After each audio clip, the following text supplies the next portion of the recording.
ಇವತ್ತು ಕೆಪಿಎಸ್ಸಿಯಲ್ಲಿ ಏನು ಅವಾಂತರಗಳೇನಾಗ್ತಾ ಇವೆ, ಇದು ಯಾವುದೋ ಒಂದು ಸರ್ಕಾರದ ಅವಧಿಯಲ್ಲಿ ಆದಂಥದ್ದಲ್ಲ.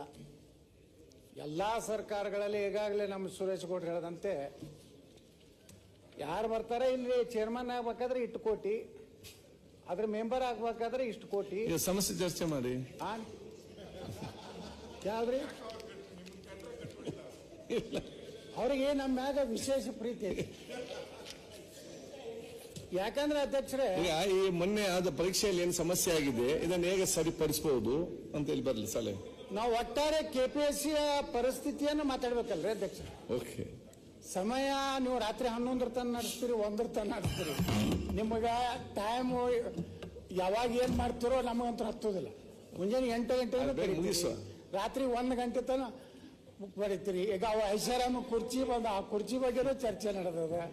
ಅದಕ್ಕೆ ಅಧ್ಯಕ್ಷರೇ, ಒಟ್ಟು ಕೆಪಿಎಸ್ಸಿಯ ವಾತಾವರಣ ಸರಿ ಇಲ್ಲ. ಅಲ್ಲಿ ನಾಮಿನೇಟ್ ಆಗೋರು ಜಾತಿ ಆಧಾರದ ಮೇಲೆ, ದುಡ್ಡಿನ ಮೇಲೆ. ಯಾವ ಜಾತಿಯವ ಮೆಂಬರ್ ಆಗ್ತಾನೋ ಅವ ತನ್ನ ಜಾತಿಯವ್ರನ್ನ ಅಲ್ಲಿ ಸಿಲೆಕ್ಷನ್ ಮಾಡೋದು ಒಂದು ಧರ್ಮ ಅಷ್ಟೇ. ಅಲ್ಲಿ ಮೆರಿಟ್ ಆಗಲಿ, ಪಾಪ ಹಳ್ಳಿಗಾಡಿನ ಜನ ಬಂದಂಥವ್ರಿಗೆ ಅವಕಾಶ ಸಿಗೋದಾಗಲಿ ಸಾಧ್ಯ ಇಲ್ಲ. ಯಾಕಂದರೆ ಇವರು ಕನ್ನಡ ಮತ್ತು ಇಂಗ್ಲಿಷ್ ಇವು ಎರಡೂ ಏನಿದೆಯಲ್ಲ, ಮೊದಲು ಈಗಾಗಲೇ ಹೇಳಿದ್ರೆ ನಮ್ಮ ವಿರೋಧ ಪಕ್ಷ ನಾಯಕರು ಮೂಲ ಕನ್ನಡದಲ್ಲಿ ಪ್ರಶ್ನೆಯನ್ನು ತಯಾರು ಮಾಡಬೇಕು, ಅದನ್ನ ತುರ್ಜಿಮೆಯನ್ನ ಇಂಗ್ಲಿಷ್ನಲ್ಲಿ ಮಾಡಬೇಕು. ಇಲ್ಲಿ ಏನಾಗ್ತಾ ಇದೆ, ಅಲ್ಲಿರುವಂಥ ಮೆಂಬರ್ ಸೆಕ್ರೆಟರಿ ಭಾಳ ಪ್ರಾಮಾಣಿಕ ಬಂದ್ರೂ ತೊಂದರೆ. ಅಲ್ಲಿ ಆ ಮನುಷ್ಯ ಅವ್ರನ್ನ ಇಟ್ಕೋದೇ ಇಲ್ಲ. ಒಬ್ಬ ಅಧಿಕಾರಿ ನಂತರ ಅವ್ರು ಹೊಟ್ಟೆ ಕೆಪಿಎಸ್ಸಿಯಲ್ಲಿರುವಂಥ ತಂಡ ಏನಿದೆ ಅಲ್ಲ, ನಾವು ಎಷ್ಟೋ ಸಲ ಬರ್ತಾರೆ. ನಾವು MLA ಅಂದ ಮೇಲೆ ನಾವು ಹಿಂದೆ MP ಇದ್ದಾಗ ಹೋಗಿದ್ದೀವಿ ಒಬ್ಬ ಕೆಪಿಎಸ್ಸಿ ಮೆಂಬರ್ ಮನೆಗೆ ವ್ಯವಹಾರ ಮಾಡ್ಲಿಕ್ಕೆ ಹೋಗ್ಬೇಕಲ್ಲ. ಅಟ್ಟೆ ಅಲ್ಲೇನು ಪ್ರಾಮಾಣಿಕರದಾರೆ, ಬಡವರು ಅದಾರ, ಅವು ಏನಿಲ್ಲ. ಅಧ್ಯಕ್ಷರೇ, ಇವತ್ತು ಸಾಕಷ್ಟು ನೇಮಕಾತಿಗಳು ಇವರು ಮಾಡುವಂತ ತಪ್ಪುಗಳಿಂದ ಇವತ್ತು ನೋಡ್ರಿ ಅಧ್ಯಕ್ಷರೇ, ಈಗಾಗಲೇ ನಮ್ಮ ವಿರೋಧ ಪಕ್ಷ ನಾಯಕರಿಂದ 2 ಲಕ್ಷ ಜನ ಅವರು ಎಲ್ಲೋ ಟ್ರೈನಿಂಗ್ ಕೋಚಿಂಗ್ ಕ್ಲಾಸಸ್ ಅದಾವೆ, ಧಾರವಾಡದಲ್ಲೋ ಬಿಜಾಪುರದಲ್ಲೋ. ಆ ಕೋಚಿಂಗ್ ಕ್ಲಾಸ್ನಲ್ಲಿ ಬಡವರು ಆ ಹಳ್ಳಿಯಿಂದ ಬಂದು ಅಲ್ಲಿ ಕೋಚಿಂಗ್ ತಗೊಂಡು, ಅಧ್ಯಕ್ಷರು ಒಮ್ಮೊಮ್ಮೆ ಅವ್ರು ಊಟ ಎಲ್ಲಿ ಮಾಡ್ತಾರೆ ಗೊತ್ತೈತೇನೆ ಅಧ್ಯಕ್ಷರೇ, ಎಲ್ಲರೇ ಅನ್ನದಾಸೋಹ ನಡೆದಿದ್ರೆ, ಎಲ್ಲರೂ ಗಣಪತಿ ಕಾರ್ಯಕ್ರಮ ನಡೆದಿದ್ರೆ, ಎಲ್ಲರೇ ನಾಡದೇವಿ ಕಾರ್ಯಕ್ರಮ ನಡೆದಿದ್ರೆ ಅಲ್ಲಿ ಹೋಗಿ ಊಟ ಮಾಡ್ತಾರೆ. 1000-2000 ಜನ ಒಂದೊಂದು. ಈ ಶ್ರಾವಣ ಮಾಸದಲ್ಲಿ ನಮ್ಮ ಕಡೆ ಎಲ್ಲ ಡೈಲಿ ಅನ್ನಪ್ರಸಾದ ಇರ್ತದೆ. ಅಲ್ಲಿ ಹೋದ್ರೆ ಸಾವಿರಾರು ಹುಡುಗರು ಬರ್ತಾರೆ. ಅಂದ್ರೆ ಅಷ್ಟು ಬಡತನದಿಂದ ಹಗಲು ರಾತ್ರಿ ಕಣ್ಣಿಗೆ ಎಣ್ಣೆ ಹಾಕೊಂಡು ಅಧ್ಯಯನ ಮಾಡಿದ್ಮೇಲೆ ಅವರಿಗೆ ನ್ಯಾಯ ಸಿಗಲಾರ್ದೇನೆ ವ್ಯವಸ್ಥಿತವಾಗಿ ಕರ್ನಾಟಕದಲ್ಲಿರುವಂಥ ನಮ್ಮ ಪ್ರತಿಭೆಗಳನ್ನು ಇವತ್ತು ನೇಮಕಾತಿಯಲ್ಲಿ ಆಗ್ತಾ ಇಲ್ಲ. ಇದೊಂದು ಹೆಂಗೆ ನಮ್ಮ ಸಿದ್ದರಾಮಯ್ಯನವ್ರು ಮಾಡ್ಯಾರಲ್ಲ ತಾಳಿ ಭಾಗ್ಯ ಅಂತೇಳಿ, ತಾಳಿ ಭಾಗ್ಯ ಕಾರ್ಯಕ್ರಮ ಇದ್ದಂಗಿದೆ. ಆ ವರನ್ನ ಕಾಂಟ್ಯಾಕ್ಟ್ ತಗೋತಾರೆ, ನೀನು KS ಅಧಿಕಾರಿ ಮಾಡ್ತೀವಿ, ನನ್ನ ಮಗಳನ್ನ ಆಗಬೇಕು. ಅವ್ರ ಅಧಿಕಾರಿ ಮಗಳರಿರ್ಬೋದು, ರಾಜಕಾರಣಿ ಮಗಳರಿರ್ಬೋದು, ಅವರು ಇಲ್ಲೆಲ್ಲ ಈಗ ಹೇಳೋದಲ್ಲ ರೇಟ್ ಏನೇನಿದೆ ಅಂತೇಳಿ. ಇದೇನಾದ್ರು ನೋಡಿ ಅಧ್ಯಕ್ಷರೇ, ಇವತ್ತು ನಾವು ಕಾಂಗ್ರೆಸ್ BJP ಅಂತಲ್ಲ, ನಮ್ಮ ಪಕ್ಷದಾಗಿದ್ದಾಗೂ ಆಗೈತೆ. ಇವೇನು ಸ್ವಾಯತ್ತ ನೀವು ಸಂಸ್ಥೆ ಅಂತಿರಲ್ಲ, ಇಲ್ಲಿ ನೇಮಕಾತಿ ಆಗೋದೇ ದುಡ್ಡದ ಮೇಲೆ. ಅದು ಪೊಲ್ಯೂಷನ್ ಬೋರ್ಡ್ ಇರ್ಬೋದು, KPSC ಇರ್ಬೋದು. ಮತ್ತು ಅವ್ರು ಅಷ್ಟು ದುಡ್ಡು ಕೊಟ್ಟು ಬಂದ ಮೇಲೆ ಅವರು ಅಲ್ಲಿ ಹಣ ಸಂಪಾದನೆ ಮಾಡಬೇಕಲ್ಲ. ಈ ರೀತಿ ಉದ್ದೇಶಪೂರ್ವಕವಾಗಿ ಮತ್ತು ಅವ್ರು ಯಾರಿಗೂ ಕಂಟ್ರೋಲ್ ಇಲ್ಲ ಅಂತ ಹೇಳ್ತೀರಿ. ಅವ್ರ ನಿಯಂತ್ರಣ ಮಾಡುವಂಥದ್ದನ್ನ ಅಧಿಕಾರ ಇಟ್ಕೋಬೇಕಲ್ಲ ಸರ್ಕಾರ. ಈಗ ನಾವು ಸುಪ್ರೀಂ ಕೋರ್ಟ್ ಬಗ್ಗೆ ಕಾವೇರಿ ವಿಚಾರದಲ್ಲಿ ನಾನೇ ವಿಧಾನ ಪರಿಷತ್ನಲ್ಲಿ ಮಾತಾಡಿದೆ. ಸುಪ್ರೀಂ ಕೋರ್ಟು ಏನು ಬೇಕಾದ್ರೂ ತೀರ್ಪು ಕೊಟ್ಟರೆ ಕನ್ನಡ ನೀರು ಬಿಡು ಅಂತ ಹೇಳ್ಬಿಟ್ರೆ ಅದನ್ನಂಥವು ಚರ್ಚೆ ನಾವು ಮಾಡಿದಾಗ KPSC ಬಗ್ಗೆ ಇದೊಂದು ಯಾವುದೇ ಪಕ್ಷದ ಯಾವುದೇ ಸರ್ಕಾರದ ಅಧೀನದಲ್ಲಿ ಇಲ್ಲ ಅಂದಮೇಲೆ ಅದರ ನಿಯಂತ್ರಣ ಮಾಡುವ ಅಧಿಕಾರ ನಮ್ಮ ಈ ಒಂದು ಸದನಕ್ಕಿದೆ. ಇಷ್ಟೆಲ್ಲ ಅವಾಂತರ ಆದ್ರೂ ಸಹ ಇಷ್ಟೆಲ್ಲ ಹಗರಣಗಳು ಇವತ್ತು KPSC ಸಾಕಷ್ಟು ಮಾಧ್ಯಮಗಳಂತರೂ ನಿರಂತರವಾಗಿ ಇವತ್ತು ಇಲ್ಲಿ ನಡೀತಿರುವಂಥ ಭ್ರಷ್ಟಾಚಾರದ ಬಗ್ಗೆ ಅವ್ರು ಮಾಡ್ತಿರುವಂಥ ತಪ್ಪುಗಳ ಬಗ್ಗೆ ಆದರೂ ಮುಖ್ಯಮಂತ್ರಿಗಳು ಸಹ ಮಧ್ಯಸ್ಥಿಕೆ ವಹಿಸಿದ್ರು ಸಹ ಅವರು ಯಾರಿಗೂ ಕೇರ್ ಮಾಡದೇ ಇರುವಂಥದ್ದು. ಇವತ್ತು ನಾವು MLA ಆಗಿ KPSCಗೆ ಹೋದರೆ ಸುಪ್ರೀಂ ಕೋರ್ಟ್ ಹೈಕೋರ್ಟ್ನಲ್ಲಿ ಈಸಿಯಾಗಿ ಒಳಗೆ ಹೋಗ್ಬೋದು. ಅಲ್ಲಿ ಈಸಿಯಾಗಿ ಬಿಡುವುದಿಲ್ಲ ಅಧ್ಯಕ್ಷರು MLAಗಳಿಗೆ. ಅವ್ರ ಚೇರ್ಮನ್ರು ಮೀಟಿಂಗ್ ಮಾಡ್ತಾ ಇದ್ದಾರೆ. MLA ಹೋದ್ರೂ ಬರೋದಿಲ್ಲ. ಆ ವ್ಯವಸ್ಥೆನೇ ಬೇರೆ ಇದೆ. ಅದೊಂದು ಏನಾಗ್ಬಿಟ್ಟಿದೆ ಅಂದರೆ KPSC ಅಂತ ಬ್ರಹ್ಮಾಂಡ ಭ್ರಷ್ಟಾಚಾರ. ಇವತ್ತು ಇದು ತಡೆ ಹಿಡಿಬೇಕು. ಪ್ರಾಮಾಣಿಕ ಯಾವ ರೀತಿ ಇವತ್ತು ನಾವು ಶಿಕ್ಷಕರನ್ನು ನಾವು ಗೋವಿಂದಗೌಡರಿದ್ದಾಗ ಈ ರಾಜ್ಯದ ಶಿಕ್ಷಣ ಮಂತ್ರಿಗಳಿದ್ದಾಗ ಇವತ್ತು ಗೋವಿಂದಗೌಡರನ್ನ ಎಲ್ಲ ಹಕ್ಕರು ನೆನಪು ಮಾಡ್ಕೋತಾರೆ. ಯಾಕಂದ್ರೆ ಇಡೀ ಶಿಕ್ಷಕರ ನೇಮಕಾತಿಯನ್ನು ಪಾರದರ್ಶಕವಾಗಿ ಮಾಡಿದ್ರು. ಇವತ್ತು PSI ಹಗರಣ ಏನಾಯ್ತು? ಮುಚ್ಚಿ ಹಾಕಿಬಿಟ್ರಲ್ಲ. ಯಾವನೊಬ್ಬ ಏನು ಇಡೀ ಜಿಪ್ಪನೇ ಅವನು ಒಯ್ದು ಹಾಕಿದ್ರಿ, ಬಿಟ್ರಿ ಬೇಲ್ ಮ್ಯಾಗ. ಯಾರ್ಯಾರು ಅದರ ಆರೋಪ ಅಂತ ಹೇಳಿದ್ರಿ ಎಲ್ಲಾನು ಬಿಟ್ಬಿಟ್ರಿ. ಅಂದ್ರೆ ಎಲ್ಲಿ ಅದೇ ಕೋರ್ಟ್ಗೆ ನೀವು ಸರಿಯಾಗಿ ಸಮರ್ಪಕವಾಗಿ ನೀವು ದಾಖಲೆ ಕೊಡುವುದಿಲ್ಲ.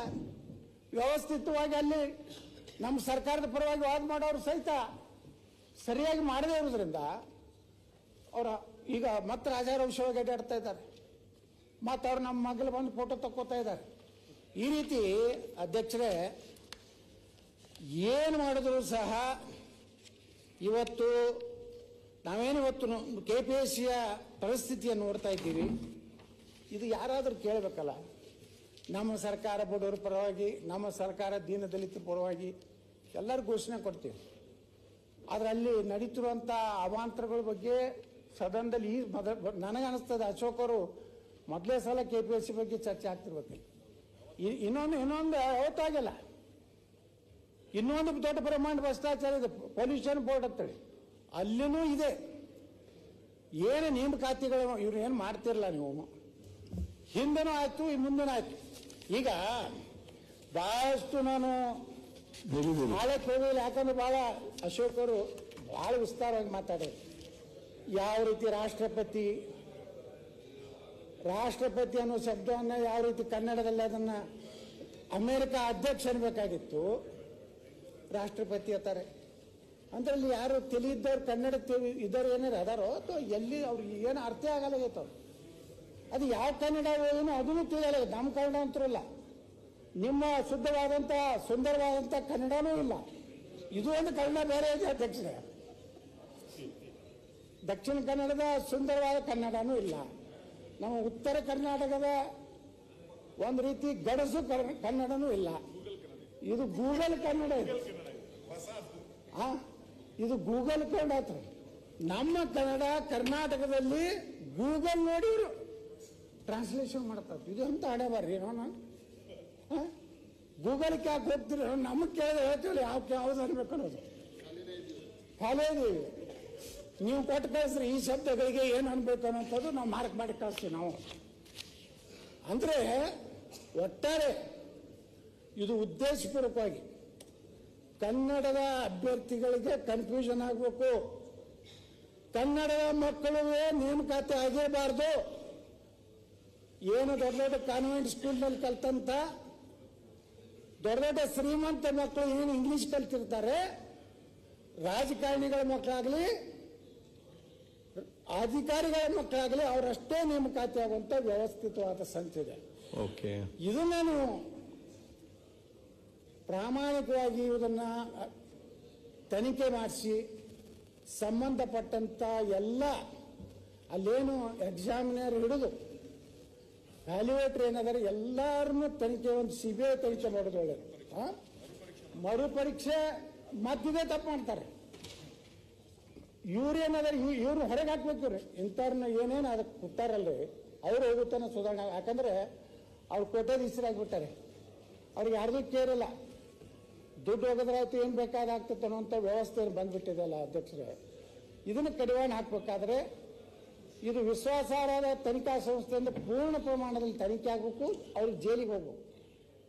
ನಮ್ಮ PSI ಇದರಲ್ಲಿ ಏನು ನ್ಯಾಯ ಸಿಗಲಿಲ್ಲ. ನಾವು ನೋಡಿದ್ವಿ, ನಾವು ಹೊಡ್ಕೊಂಡು ಮಾಧ್ಯಮದಲ್ಲಿ ಕೇಳ್ತೀವಿ. ಕಡೆಗೆ ನಮ್ಮ ಮ್ಯಾಗನ ನೋಟಿಸ್ ಕೊಡಿಸಿರು. ನಿಮ್ಮಲ್ಲಿ ಏನು ಪ್ರೂಫ್ ಅದ ಏನೇ ಕೇಳಿದ್ರಲ್ಲ ನಮ್ಮ HK ಪಾಟೀಲ್, ದಾಖಲೆ ಕೊಡ್ರಿ.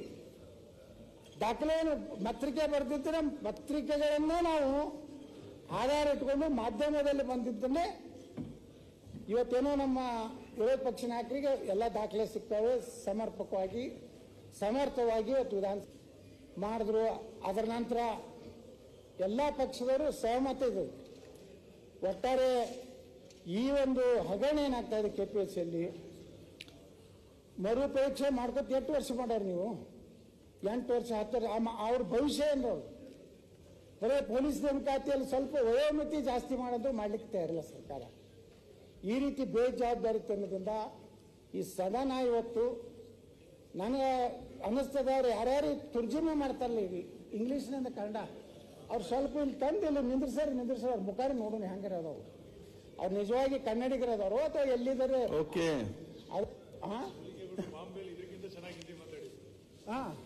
ನಮ್ಮ ಶಿವಲಿಂಗೇಗೌಡರು ಇಂಗ್ಲಿಷ್ ಅಧ್ಯಕ್ಷರೇ ಇದನ್ನ ತನಿಖೆ ಆಗು. ನೀವೇ ನೇರವಾಗಿ ಪತ್ರ ಬರ್ತಿದ್ದೀರಿ. 59 ತಪ್ಪುಗಳನ್ನು ಮಾಡ್ಯಾರ್ತ ನೀವು ದೃಢೀಕರಿಸಿದ್ದೀರಿ ತಾವು. ಅಂದ್ರೂ ಸಹ 59 ಬಿಟ್ಟು ಎಷ್ಟು ತಪ್ಪೋದು ನೆಕ್ಸ್ಟ್ ಇದಕ್ಕೆ 79. ಇನ್ನೊಮ್ಮೆ ನಮ್ಮ ಅಶೋಕ್ ಅವರು ಮತ್ತೆ ಪರೀಕ್ಷೆ ಮಾಡ್ತಾರ. ಆಗ 115 ಆಗ್ತಾವ. ಕಡಿಮೆ ಏನ್ ಮಾಡ್ಬೇಕು? ಈಗ ಪಾಯಿಂಟ್ಸ್ ಏನ್ ಮಾಡ್ಬೇಕು? ತನಿಖೆ ಮಾಡ್ಬೇಕು. ಅವ್ರಿಗೆ ಅವ್ರನ್ನ ಮೊದಲು ಅನಾಮತ್ ಇಡ್ರಿ, 2 3 ಇಟ್ಟು ಅವ್ರನ್ನ ಮರುಪರೀಕ್ಷೆ ಮಾಡ್ರಿ. 30 ಕೋಟಿ ಅದು ಏನು ಸರ್ಕಾರದ ಹೊರೆಯಾಗಿದೆ ಅವ್ರನ್ನ ಅವ್ರ ಮೇಲೆ ವಸೂಲಿ ಮಾಡಿ.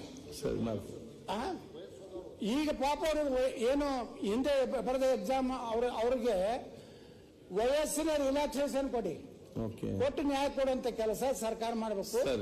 ಸುಮ್ಮನೆ ಇದೇನತ್ತಾರ ಇದನ್ನು ಏನೋ ಒಂದು ಉತ್ತರ ಕೊಡುವಂತದಲ್ಲ ಅಧ್ಯಕ್ಷರೇ. ದಯವಿಟ್ಟು ತಾವು ನಿರ್ದೇಶನ ಮಾಡಬೇಕು ಸರ್ಕಾರಕ್ಕೆ. ಇದು ಸಂಪೂರ್ಣ ತನಿಖೆ ಆಗ್ಬೇಕಂತ ನಾವು ವಿನಂತಿ ಮಾಡ್ತೀವಿ. ಬಾಲಕೃಷ್ಣ ನಮ್ಮ ಗಂಭೀರವಾದಂತಹ ವಿಚಾರವನ್ನ ಪ್ರಸ್ತಾಪ ಮಾಡಿದ್ದಾರೆ. ಈಗಾಗಲೇ ಎಲ್ಲರೂ ಕೂಡ ಚರ್ಚೆ ಮಾಡಿದ್ದಾರೆ. ಕರ್ನಾಟಕ ಸರ್ಕಾರದ ವ್ಯವಸ್ಥೆಯಲ್ಲಿ ಕರ್ನಾಟಕ ಲೋಕಸೇವಾ ಆಯೋಗ ನೌಕರರನ್ನ